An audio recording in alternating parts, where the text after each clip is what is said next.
بسم اللہ السلام علیہ رسول اللہ۔ آج ہم لوگوں نے یہاں پر جامعہ الحدیث ہاؤسنگ کالونی بیمنا میں نماز استسقاء ادا کی۔ یہ رسول اللہ صلی اللہ علیہ وسلم کی سنت ہے۔ رسول اللہ صلی اللہ علیہ وسلم نے ہمیں تعلیم دی ہے کہ جب خشک سالی بڑھ جائے، بارش نازل ہونا رک جائے، یہ علامت ہوتی ہے کہ اللہ کے بندے اللہ سے دور ہو رہے ہیں، گناہوں کی بہتات ہے۔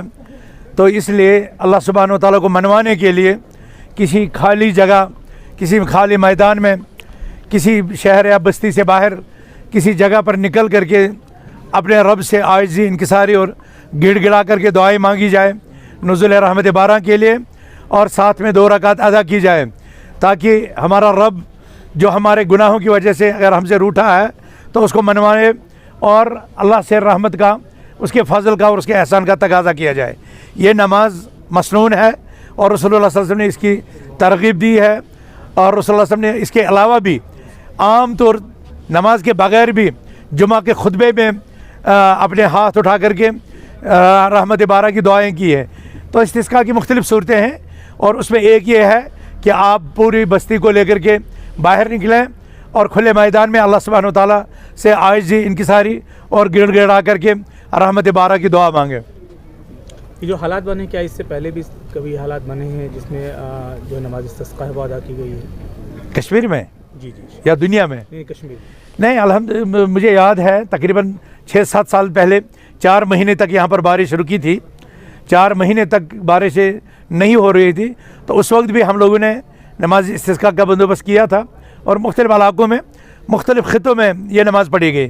میں آپ کو بتاؤں کہ اس جمعہ کو جامع مسجد سری نگر میں یہ نماز ادا کی گئی، اور آج صبح بجبیڑا میں بھی اور ادھر نوہٹا سائڈ میں بھی لوگوں نے یہ نماز ادا کی، اور ابھی بھی کئی لوگوں کو ارادہ ہے۔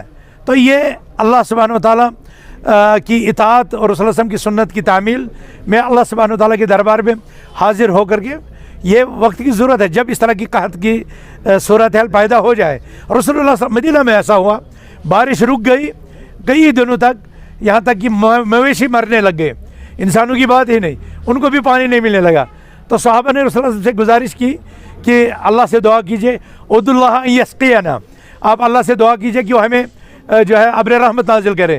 تو رسول اللہ صلی اللہ علیہ وسلم نے اسی وقت دعا فرمائی، اور لمحوں میں پورا آسمان جو ہے بادلوں سے بھر گیا، اور وہ صحابہ کہتے ہیں کہ جب تک ہم گھر پہنچے تو ہمیں لگا کہ ہم پانی میں بہہ نہ جائیں، اس طرح پانی مدینہ کی گلیوں کوچوں میں ہو رہا۔ دربار میں حاضر ہو جاتے ہیں مانگنے کے لیے، اور اللہ کو پکارتے ہیں، اے رب ہماری فریاد سن دے۔ لیکن اللہ ان کی دعا کیسے قبول کرے گا جب کہ ان کے جسم پر لباس حرام کمائی کا، ان کا کھانا پینا حرام غذا سے، اور ان کے رگوں میں دوڑنے والا خون حرام غذا سے تیار ہوا ہے، تو ان کی دعا کیسے قبول ہوگی؟ تو یہ ایک بہت بڑی وجہ ہے کہ ہمیں حلال غذا کی طرف آنا ہے۔ حلال غذا گارنٹی ہے دعاؤں کی قبولیت کے لیے۔ اسی لیے وہ لوگ جو اس امت میں حلال رزق پر قناعت کرنے والے گزرے ہیں، تاریخ ان کو مستجاب الدعوہ کے نام سے یاد کرتی ہے۔ ہمارے صحابہ میں بہت سے تھے، اور ہمارے سلف میں سے بہت سے ایسے لوگ تھے جو اپنے دسترخوان میں بیٹھتے وقت اپنے کھانے کا حساب لگاتے تھے، یہ کن کن راستوں سے آیا ہے اور کہاں جا رہا ہے۔ میں آج پڑھ رہا تھا کہ ایک انسان کو موت کے وقت 2 مصیبتیں ایک ساتھ آتی ہیں۔ ایک انسان جب مرتا ہے نا تو 2 مصیبتیں اس کو ایک ساتھ آتی ہیں۔ ایک اس کے مال کا اسے چھوٹ جاتا ہے، مال کے چھننے کی ایک مصیبت، اور دوسرے پر اسے تنہ اس مال کا حساب دینے کی مصیبت، یعنی وہ رب کے دربار میں حاضر ہو گیا اپنے مال کا حساب۔ ایک تو وہ اسے چھن بھی گیا، کیونکہ مرنے کے بعد اس کے وارث اس کو بانٹ کھائیں گے، لیکن یہ مصیبت اس کی ہے، کمایا اس نے اور اس سے چلا گیا۔ اور دوسری مصیبت یہ کہ جب وہ وہاں پہنچ گیا رب کے دربار میں، تو اس کو اسی مال کا حساب بھی دینا ہے کہ میں نے کیسے کمایا تھا۔ تو ضرورت اس بات کی ہے، میں آپ کے مادھیم سے اس وقت قوم سے گزارش کرنا چاہتا ہوں کہ خدا را کم کھاؤ مگر حلال کھاؤ، کم کماؤ مگر حلال کماؤ۔ اور یہ جو ہمیں راتوں رات، ابھی دیکھو ہمارے کشمیر میں کیسے واقعات ہوتے ہیں۔ آج ایک آدمی کو دھوکہ دیا جاتا ہے کہ بھائی آپ مجھے روپے 1 لاکھ دے دو، میں مہینے میں اس کو ڈبل کر کے دوں گا، میں اس کو 6 مہینے میں ٹربل کر کے دوں گا۔ اور ہماری مائیں بہنیں اپنے زیورات بیچ دیتی ہیں، اور ہمارے لوگ زمین پلاٹ بیچ دیتے ہیں، قرضے لے کر کے ایسی ایجنسیوں کے حوالے کرتے ہیں۔ نتیجہ کیا ہوتا ہے؟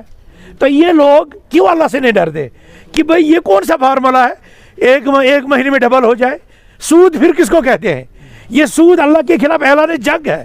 جب آپ اللہ کے خلاف اعلان جنگ کرنے جا رہے ہیں تو آپ کیسے امید رکھتے ہیں اللہ اپنا فضل اور اپنی رحمت ہم پر نازل کرے گا؟ تو یہ سارے جرائم جو ہمارے معاشرے میں عام ہو چکے ہیں. آپ دیکھیں اس وقت منکرات، فواحش، عریانیت، بے حیائی عروج پر ہے. اس وقت دیکھیں تاجروں کی طرف سے ملاوٹ کا سلسلہ اور ناپ تول میں کمی، یہ بھی عروج پر ہے. اسی طرح دیکھیں لوگ زکوٰۃ بھی نہیں نکالتے، غریبوں کی مدد بھی نہیں بہت سطحوں پر ہوتی ہے. تو نتیجتاً ہم نے اللہ کے غضب کو دعوت دینے کے سارے سامان کیے ہیں. اب اس ایسے میں یہ کچھ دینی تنظیمیں، یہ کچھ علماء اصلاح کی کوششیں کرتے ہیں، محنت کرتے ہیں، جدوجہد کرتے ہیں اور لوگوں کو اللہ کی طرف جوڑنے کی کوشش کرتے ہیں اور اللہ کو راضی اور منوانے کی کوشش کرتے ہیں. انشاءاللہ جب اویئرنیس ہوگی، جب گھر گھر یہ پیغام پہنچے گا تو لوگ حلال کی طرف آئیں گے، اللہ کی عبادت کی طرف آئیں گے، توبہ اور استغفار کی طرف آئیں گے. میں گزارش کرتا ہوں ان لوگوں سے جو وادی کے مختلف ضلعوں میں رہتے ہیں، کپوارہ ہے، بارہمولہ ہے، بانڈی پورہ ہے، گاندربل ہے، بڈگام ہے، پلوامہ ہے، شپیان ہے، اننت ناگ ہے، یا جموں کے پونچھ ہے، رجوری ہے، ادھمپور ہے، ڈوڈا ہے، کٹھوا ہے، سامبا ہے، رامبن ہے، کشتواڑ ہے، ڈوڈا، ہر جگہ یہ نماز استسقاء قائم کی جائے، کیونکہ یہ اللہ کے بندوں کو اللہ سے جوڑنے کا ایک بہترین ذریعہ ہے. جب یہ اللہ کی طرف جوڑیں گے اور انشاءاللہ اللہ ہمارے حال پر رحم کرے گا. انشاءاللہ اللہ کی رحمت جو ہے برسے گی، اللہ کی جو ہے نا فضل آئے گا اور ہم اس غیظ و غضب کی صورتحال سے نکلیں گے باہر. جزاک اللہ.